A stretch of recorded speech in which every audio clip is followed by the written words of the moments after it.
Deep inside a mountain in northern Iran, something was hidden that American intelligence had been watching for 2 months. Not a military base, not a missile site, something far more significant. A factory running around the clock, producing tens of thousands of weapons every single month. And on one specific morning, 70 American soldiers were moving through rugged mountain terrain on foot to shut it down forever. What happened next inside? That mountain is one of the most precisely executed military operations of this conflict. And the details reveal something important not just about American military capability, but about how this war is actually being fought beneath the headlines. Before we go any further, we want to hear from you. Are you watching from the United States, the United Kingdom, Canada, or somewhere else in the world? Drop your location in the comments right now. We read every single one. To understand why this operation matters, you need to understand what was inside that mountain.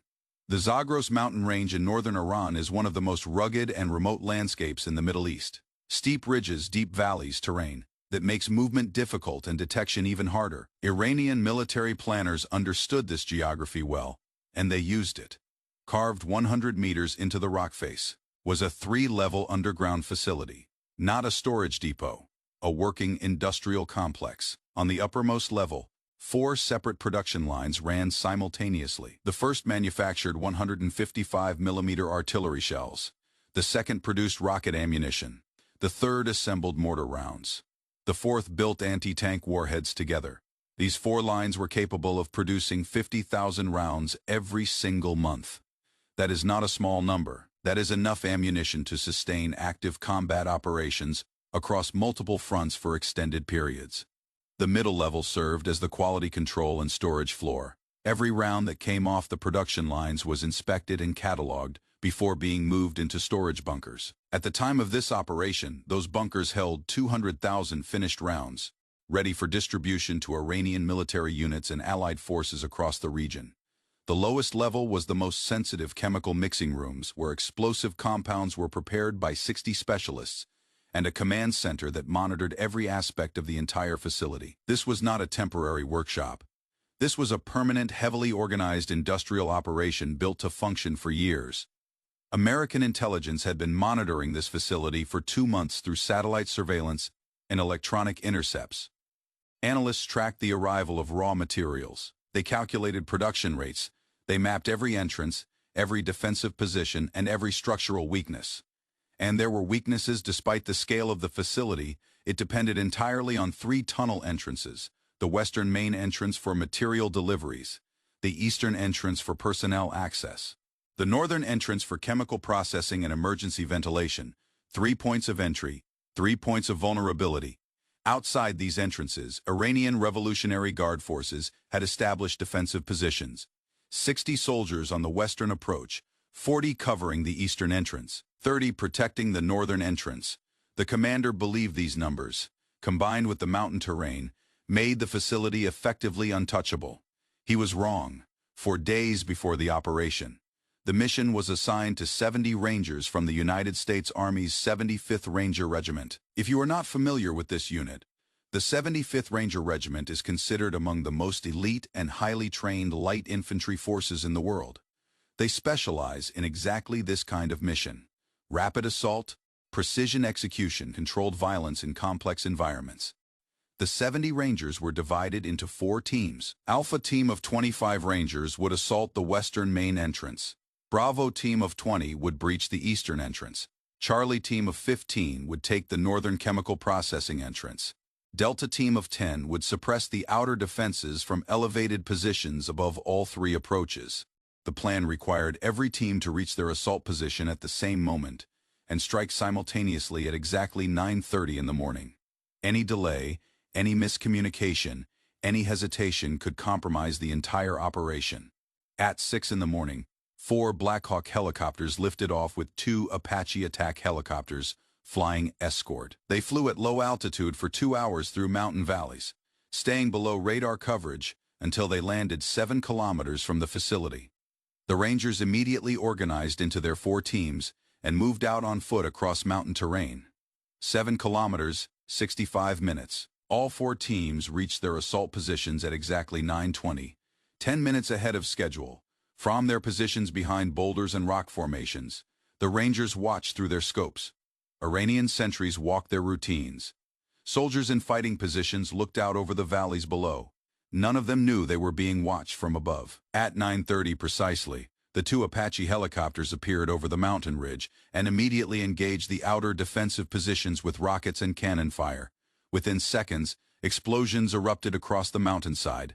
Simultaneously, Delta Team opened fire from their elevated positions. The Iranian defenders found themselves caught between helicopter fire from above and precise rifle fire from the ridgeline. The outer defenses collapsed within 15 minutes. Approximately 50 soldiers were neutralized, and survivors scattered toward the tunnel entrances or took cover in the rocks. This is the moment that defined the operation. The outer defenses were broken. The 3 tunnel entrances were exposed, and all 3 assault teams were already moving. Alpha Team reached the western entrance first and immediately engaged the 20 defenders positioned there. 7 minutes of intense fighting. All 20 defenders neutralized. Alpha Team entered the tunnel and moved deeper into the mountain. Bravo Team assaulted the eastern entrance seconds later. 8 minutes of fighting. Surviving defenders retreated into the tunnel, and Bravo Team pursued them inside. Charlie Team faced the most difficult entrance at the northern chemical processing axis, where defenders were acutely aware of the dangerous materials nearby. The fighting lasted 9 minutes. 8 defenders neutralized, 4 surrendered immediately. By 9:55, all 3 entrances were secured. The Rangers were inside the mountain. What followed was a systematic advance through 3 levels of a defended underground facility. Each team encountered resistance as they moved toward their objectives. Alpha Team fought through multiple defensive positions in the main tunnel before breaking onto the production floor. At 10:15, they found a chamber 200 meters long with 4 active assembly lines and 40 armed guards attempting to hold the space. 14 minutes of fighting. The guards were overwhelmed. 30 production workers surrendered. Alpha Team began documenting the equipment and placing demolition charges. Bravo Team reached the storage level at 10:20. When they entered, they found 20 guards attempting to set their own demolition charges on the 200,000-round stockpile. The Rangers neutralized the guards before that could happen.